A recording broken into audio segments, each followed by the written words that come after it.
support, and outlets to express yourself, you can see that you are in control, not the darkness. Speaking out may not help everyone. Nothing is a perfect fix. But if speaking out can help just one person, it is a successful endeavor to me. Thank you. Thank you. Thank you, Katie. Thank you. That was amazing.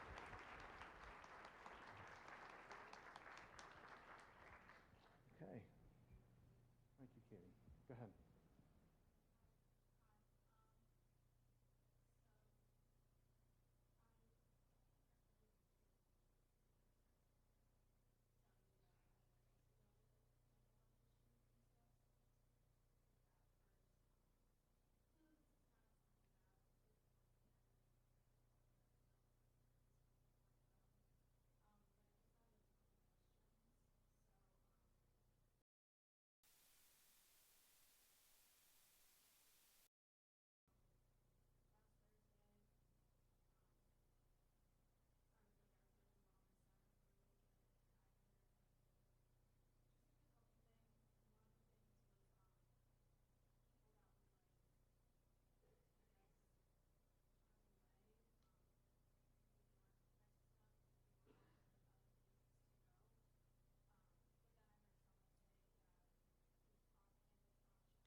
Yes. Yeah.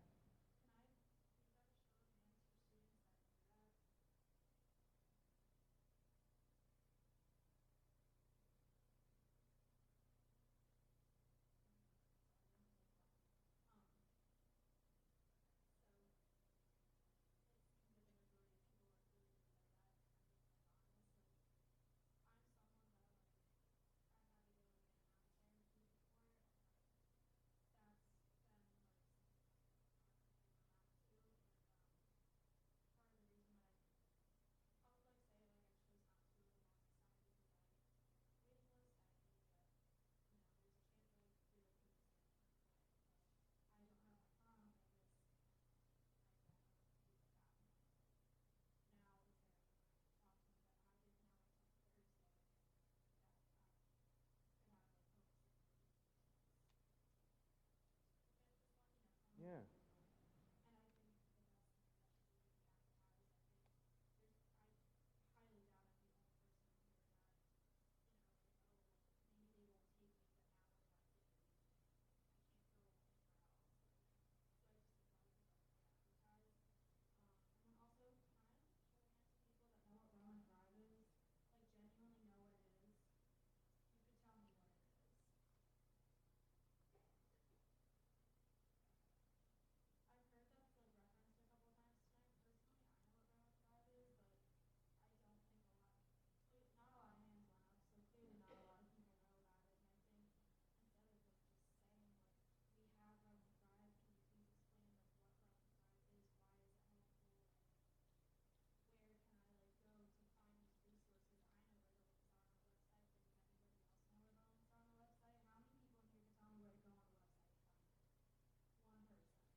We agree. No.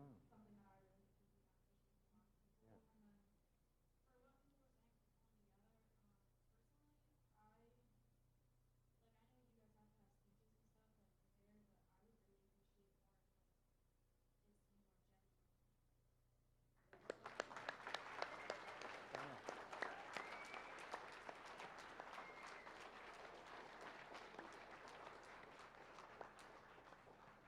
So Scott, let's do a couple of things there. Let's talk a little bit about Rowan Thrive. Mm-hmm. Let's talk a little bit about when you say a student in crisis, what does that mean to the Wellness Center? And the one thing that was clear both here and Thursday night, we had about 75 students on Thursday night come out and talk to us about this, sort of in the immediate aftermath.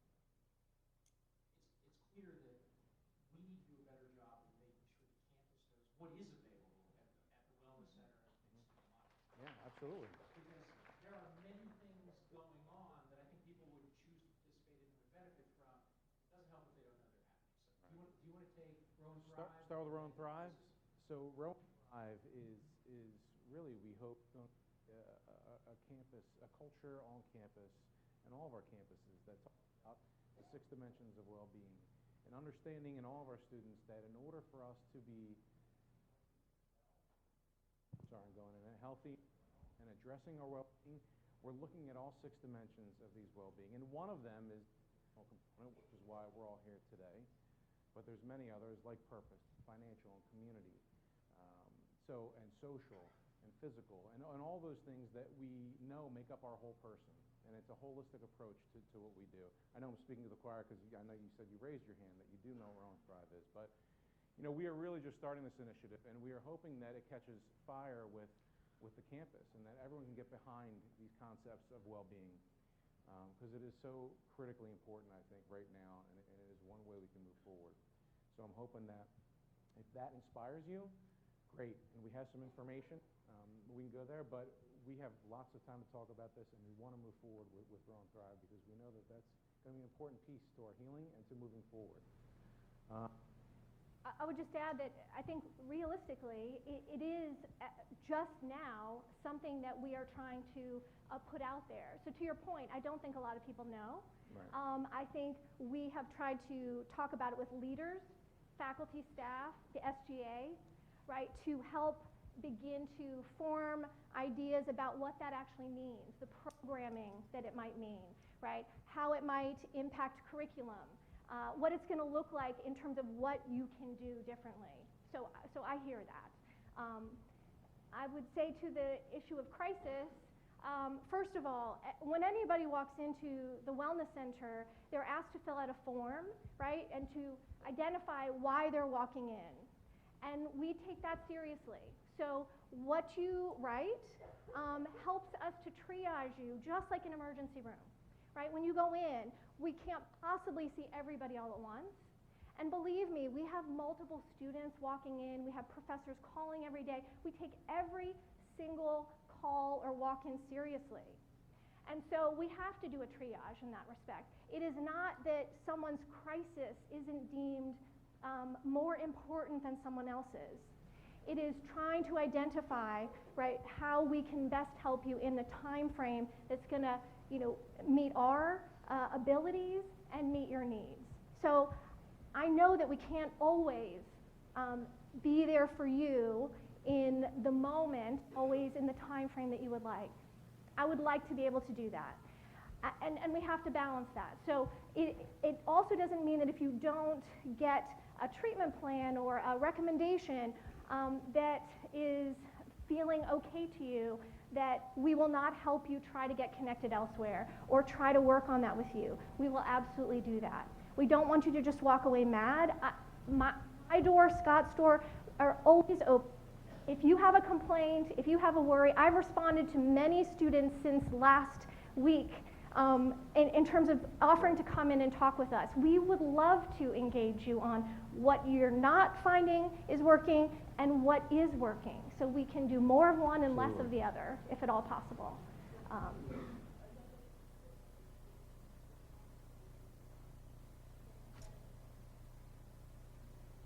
Well, I can't speak to what an individual coming in with and what their issues are.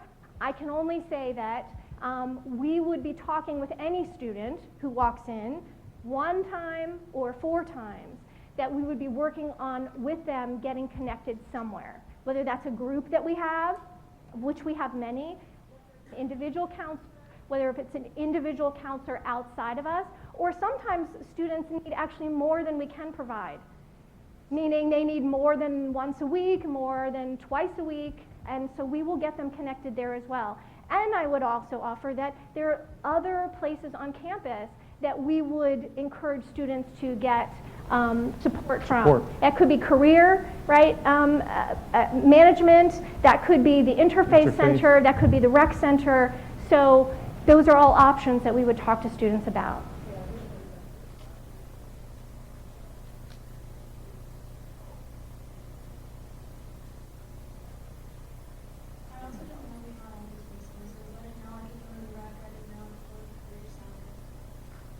Thank you for appreciate it. I just have one more thing. I really don't give it. Sorry.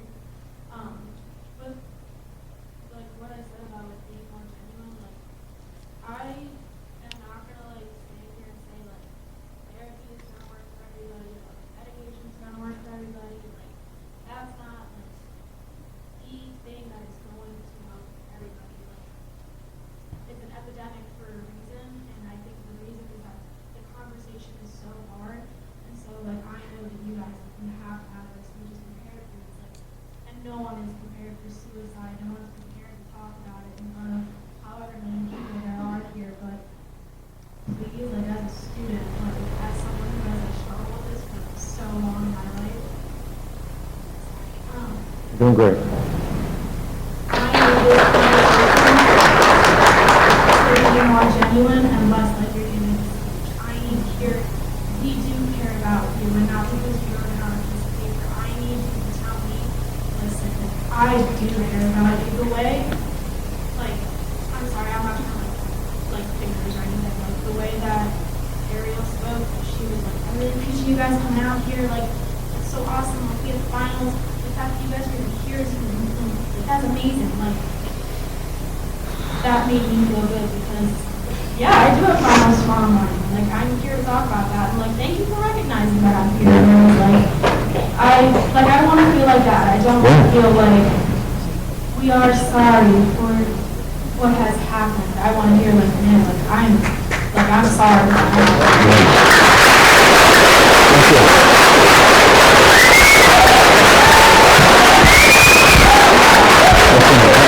And I agree with you. I agree with you audibly.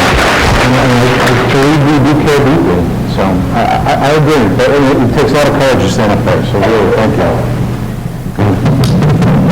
Hi, my name is Rowan. I'm a junior here. And there's two things I'd like to address. One, you have 15 counselors to 15,000 students. 1 per 1,000 students. That means you can help 4% of the Rowan students. That's not including graduate students. That's unacceptable. And the second thing I'd like to address is that I'm an advocate for sexual violence. And I never felt listened to. It took 2 years for my poster to be hung, 2.5 years actually. And when I was sexually assaulted, I went to a disability resources employee and was called a slut and told to shut up about it.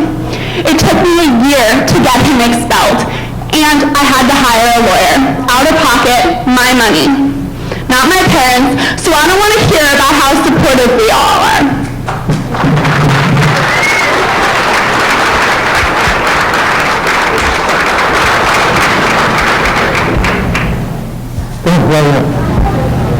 Sure.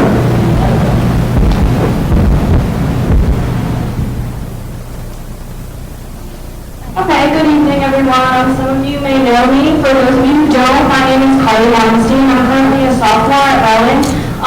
For those of you who don't know me, I would just like to start off by saying this has been the hardest 3 months of my entire life.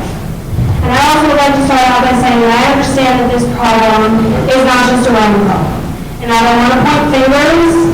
I know that this is an epidemic and it's very complex and very difficult to solve and deal with, but I'm just here to share my story.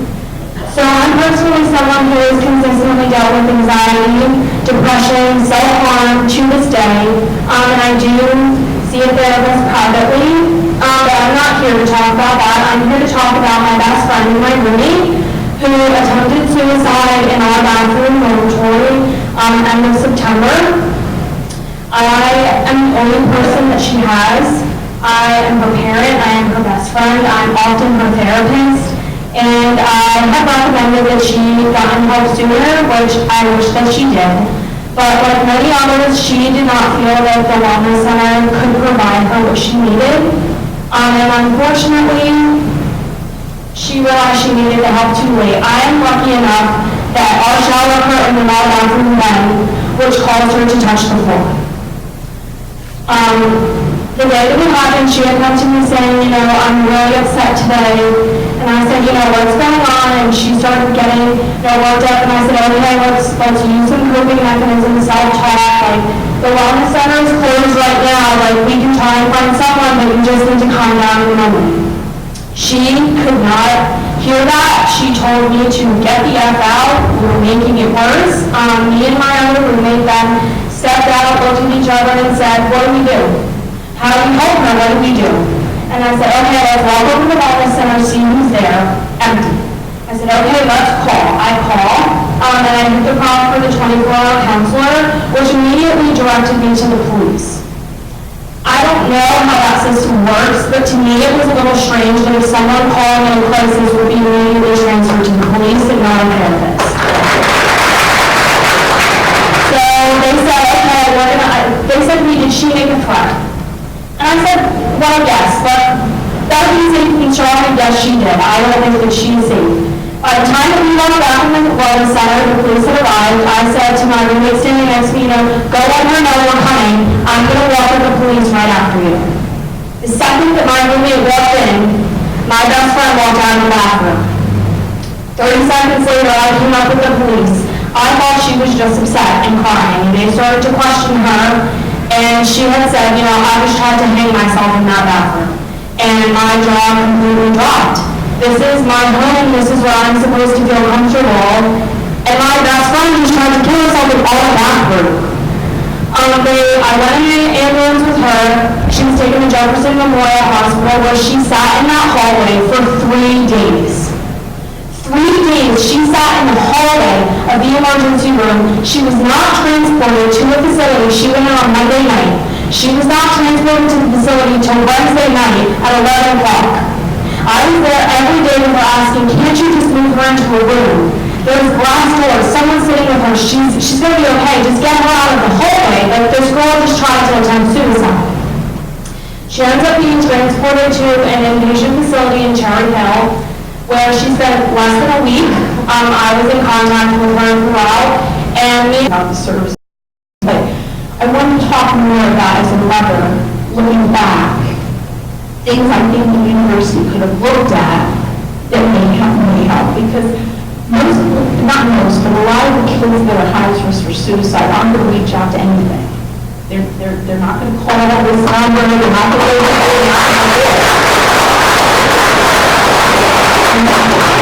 My son in his 4 years didn't access any mental health services. Though he had a mental health diagnosis, he was on medication, we knew he had a mental health diagnosis, etc.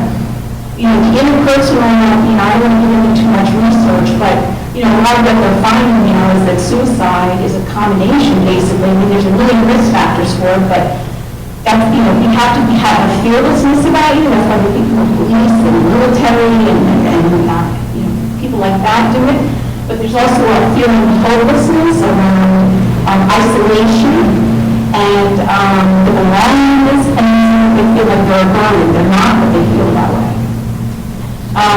So just to give you some tangible ideas of things that the university could do, one would be, I don't know if you have this in place, a lot of schools do, some sort of online forum for the professors to identify students they're concerned about. Because the students will get the professors more than most anyone. So I know personally I'm bringing that up because my son wrote an essay to a professor where he wrote about how his depression was deteriorating, how he was forgetting his medication, how he couldn't get out of bed some weekends, how he felt isolated. He didn't say he was going to kill himself, but you want to get to the kid before he gets to that point. So if the university he went to had followed their protocol, which they had a protocol in place where the professor could have checked off a bunch of things that he wrote in that paper, but did not for whatever reason, he would have been at least referred to someone in the radar. So I think the university has to carefully look at students' writings, and I would actually suggest that maybe part of freshman orientation would be to have the students write about what is one of their biggest challenges, and having them look at college helping them through that. You might get students opening up more in writing, which he did. He was not a writer, he was a math and science kid. But I think you might be more comfortable opening up that way verbally. Another thing I would suggest is for the university to take the students who have passed away this way and see what with the data you have, what can you say about them? You know, are they from intact families? Are their families divorced? Are they local students? Are they from far away? You know, as your enrollment increases, you're getting more students from, you know, farther away. And I know, like, my son, his school is considered a suitcase school.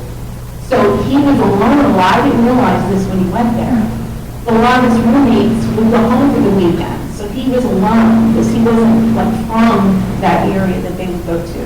So I think it says a lot for the students who, you know, maybe has to do with how you house them, you know, putting them together with other roommates who aren't all going to go home on the weekends, that they have somebody to connect with, because that's a real risk factor for people who are depressed, isolation. So, I mean, those are some of my suggestions, and, you know, looking back as a mom, I can see these things now and make these suggestions. Thank you.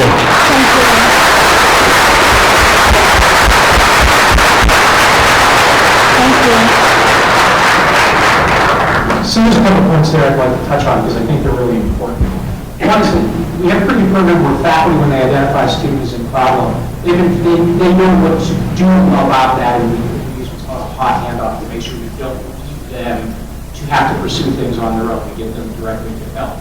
But one of the things we are working on, and actually the Senate and the administration have had a conversation about this earlier in the semester, is increasing training in faculty to help them identify students who don't self-identify as crisis. We do a version of that already with the RAs what we call them dorms, in the residence halls, so that if a student's behavior has changed during the course of the semester, if you see something disturbing, they're trained to know what to do.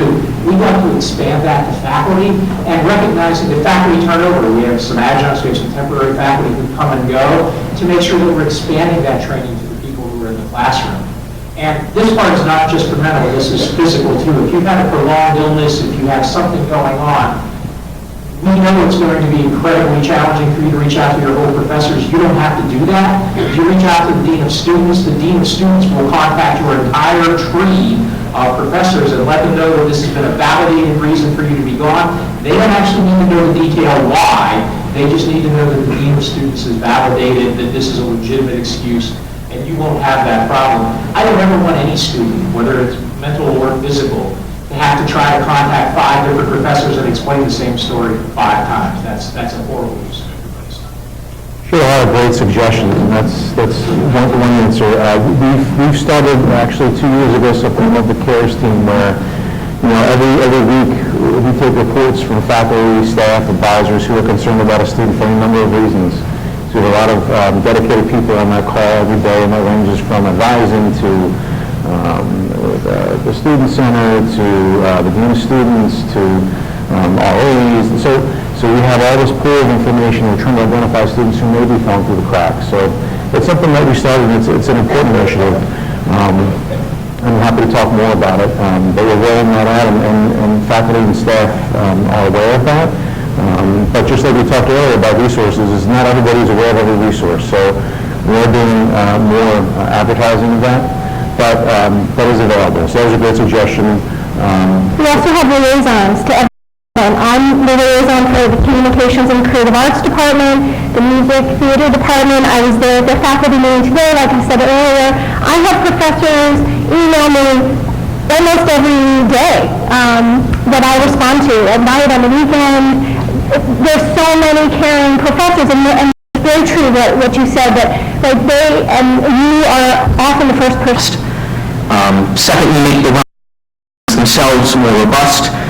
More counselors are great, but it won't mean anything if they aren't allowed to do their jobs thoroughly. At the moment, sessions constitute checking some boxes to make sure I don't harm myself, and maybe some group therapy or puppy in the near future. A greater emphasis on intensive individual sessions is absolutely necessary. This is not the fault of the counselors. They're doing the best they can, and they're heroes for helping us.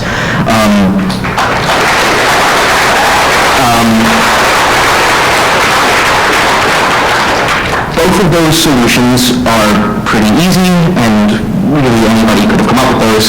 This last one, however, is a lot more to ask and a lot more controversial. commercial. In order to make the wellness center more robust, they are going to need a lot more funding.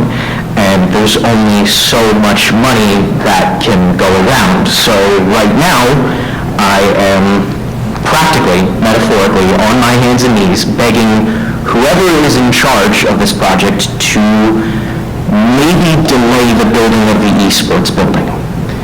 Now, I don't have all of the information. I know that Nerd Street Gamers, the company, is giving us $1 million to build that facility, but they can't be fronting the entire bill. And in the years to come, that building and those programs are going to need funding and maintenance and staff and salaries. And don't just change everything on my word, but I would just suggest maybe moving most, if not all, of those funds to the wellness center, because that becomes more important in the current moment. I know this is a lot. I hope everybody feels just a little bit better after this evening. I hope everyone is taking care of themselves, and go Cross.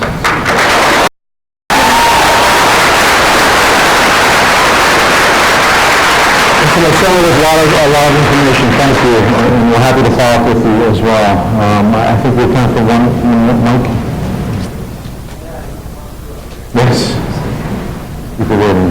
And those of you that are in line, we will stay as long as it takes. And we can address it with you. Okay.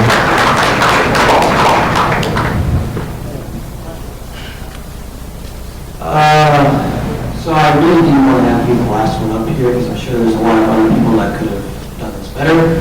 I just have a story to tell about my experiences as, the person that I am. I can't say that I have any suggestions. I think someone said it before, this is an epidemic. There is no way there's no concrete answer to save every person. Unfortunately, that's just how it is. And that's so it's going to be how it is. Growing up, for me, I've had great parents. I've had 2 great brothers that drive me insane all the time. But, I wouldn't trade it for the world. And I know that a lot of people don't have that. But I just talk about a couple things. One, for me, I have clinical depression, and I have tried to do things I'm not proud of. And now I'm telling the entire world this, because this is being broadcast on the news. For sharing. No problem, boss.